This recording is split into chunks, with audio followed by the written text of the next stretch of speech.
Assalamualaikum warahmatullahi wabarakatuh. Saya atas nama Nur Samsi dari kelas Pendidikan Teknik Elektro 01 dengan NIM 192404105. Kali ini saya akan memaparkan materi mengenai Protective Equipment and Transmission System Protection. Langsung saja kita ke materinya. Materi pertama yaitu pengertian proteksi transmisi tenaga listrik. Proteksi transmisi tenaga listrik adalah proteksi yang dipasang pada peralatan-peralatan listrik pada suatu transmisi tenaga listrik sehingga proses penyaluran tenaga listrik dari tempat pembangkit tenaga listrik atau power plant hingga saluran distribusi listrik atau substation distribution dapat disalurkan pada konsumer pengguna listrik dengan aman. Proteksi transmisi tenaga listrik diterapkan pada transmisi tenaga listrik agar jika terjadi gangguan peralatan yang berhubungan dengan transmisi tenaga listrik tidak mengalami kerusakan. Ini juga termasuk saat terjadi perawatan dalam kondisi menyala. Jika proteksi bekerja dengan baik, maka pekerja dapat melakukan pemeliharaan transmisi tenaga listrik dalam keadaan bertegangan. Jika saat melakukan pemeliharaan tersebut terjadi gangguan, maka pengaman-pengaman yang terpasang harus bekerja demi mengamankan sistem dan manusia yang sedang melakukan perawatan. Proteksi berbeda dengan pengaman. Jika pengaman suatu sistem, berarti sistem tersebut tidak merasakan gangguan sekalipun. Sedangkan proteksi atau pengaman sistem merasakan gangguan tersebut namun dalam waktu yang tepat singkat yang dapat diamankan, sehingga sistem tidak mengalami kerusakan akibat gangguan yang terlalu lama.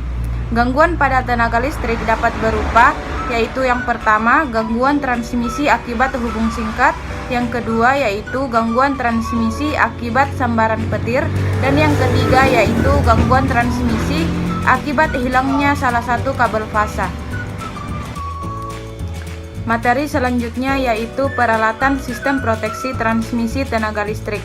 Peralatan proteksi transmisi tenaga listrik diantaranya yaitu yang pertama, relay arus lebih, merupakan relay pengaman yang bekerja karena adanya besaran arus dan terpasang pada jaringan tegangan tinggi, tegangan menengah, juga pada pengaman transformator tenaga. Relay ini berfungsi untuk mengamankan peralatan listrik akibat adanya gangguan pasa-pasa. Yang kedua yaitu relay hubung tanah, merupakan relay pengaman yang bekerja karena adanya besaran arus dan terpasang pada jaringan tegangan tinggi, tegangan menengah, juga pada pengaman transformator tenaga. Dan yang ketiga yaitu relay diferensial.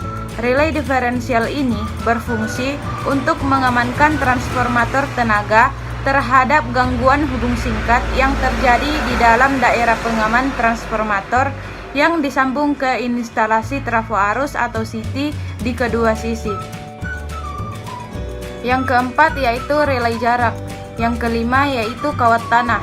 Kawat tanah atau overhead grounding adalah media pelindung kawat fasa dari sambaran petir. Kawat ini dipasang di atas kawat fasa dengan sudut perlindungan sekecil mungkin karena dianggap petir menyambar di atas kawat. Yang keenam yaitu pemutus tenaga atau PMT, adalah alat untuk memisahkan atau menghubungkan satu bagian instalasi dengan bagian instalasi lain, baik instalasi dalam keadaan normal maupun dalam keadaan terganggu. Yang ketujuh adalah saklar pemisah atau PMS, berfungsi untuk mengisolasikan peralatan listrik dari peralatan lain atau instalasi lain yang bertegangan. Yang kedelapan yaitu circuit breaker atau CB. Circuit breaker atau CB adalah salah satu peralatan pemutus daya yang berguna untuk memutuskan dan menghubungkan rangkaian listrik dalam kondisi terhubung ke beban secara langsung dan aman, baik pada kondisi normal maupun saat terdapat gangguan. Yang terakhir yaitu DC System Power Supply. DC System Power Supply merupakan pencatu daya cadangan yang terdiri dari baterai charger sebagai peralatan yang mengubah tegangan AC ke DC dan baterai sebagai penyimpan daya cadangan. Sebagai peralatan proteksi, DC System Power Supply merupakan peralatan yang sangat vital karena jika terjadi gangguan dan kontak telah terhubung, maka DC System Power Supply akan bekerja yang menyebabkan circuit breaker membuka. Berdasarkan media pemutus listrik atau pemadam bunga api, terdapat 4 jenis CB, yaitu yang pertama, Air Circuit Breaker atau ACB menggunakan media berupa udara. Yang kedua yaitu Vacuum Circuit Breaker atau VCB menggunakan media berupa vakum. Yang ketiga yaitu Gas Circuit Breaker atau gas GCB menggunakan media berupa gas SF6.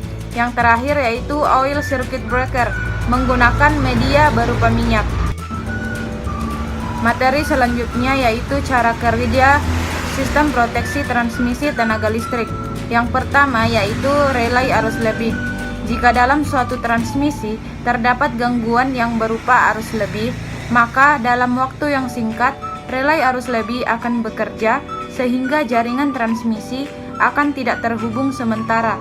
Jika gangguan telah hilang, maka jaringan transmisi akan terhubung kembali. Yang kedua yaitu relay hubung tanah. Jika dalam transmisi tenaga listrik terjadi hubung singkat antara kabel fasa dengan tanah, maka relay hubung tanah akan langsung bekerja dalam waktu yang singkat, sehingga sistem menjadi aman karena tidak terjadi kerusakan yang sangat banyak.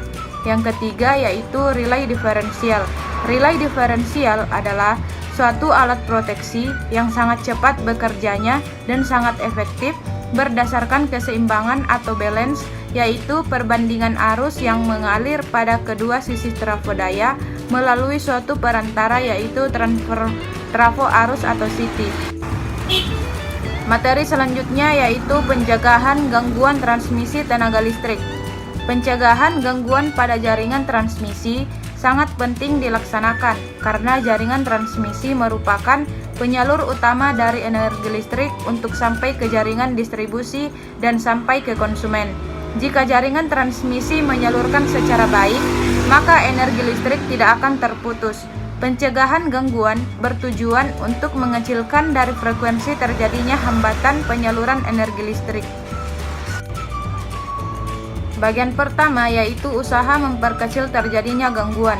Cara yang ditempuh yaitu yang pertama, membuat alat proteksi sesuai dengan fungsinya masing-masing dan dapat bekerja dengan cepat jika terjadi gangguan sehingga tidak menyebabkan kerusakan pada sistem jaringan.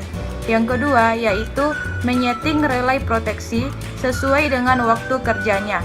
Arus atau tegangan kerja relay harus lebih besar dari arus tegangan normal sehingga relay dapat bekerja sesuai fungsinya. Yang ketiga yaitu membuat isolasi yang baik untuk semua peralatan transmisi. Yang keempat yaitu membuat koordinasi isolasi yang baik antara ketahanan isolasi peralatan transmisi dan penangkal petir atau arrester.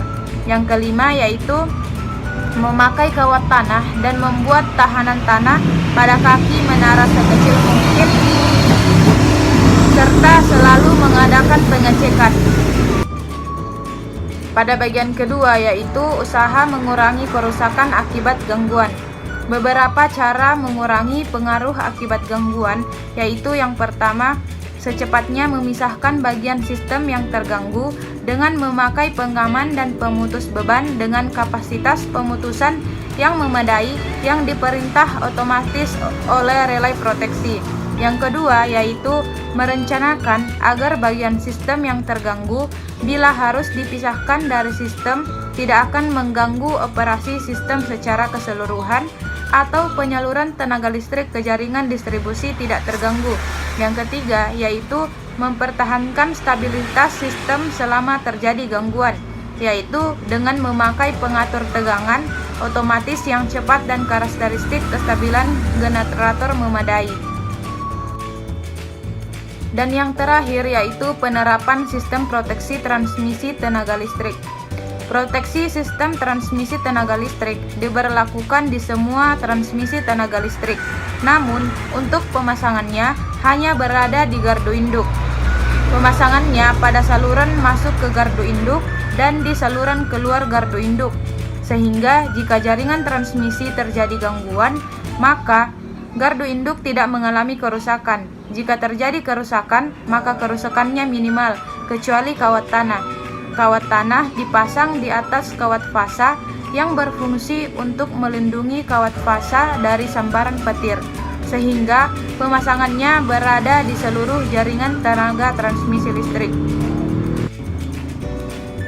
Itulah tadi pemaparan materi dari saya.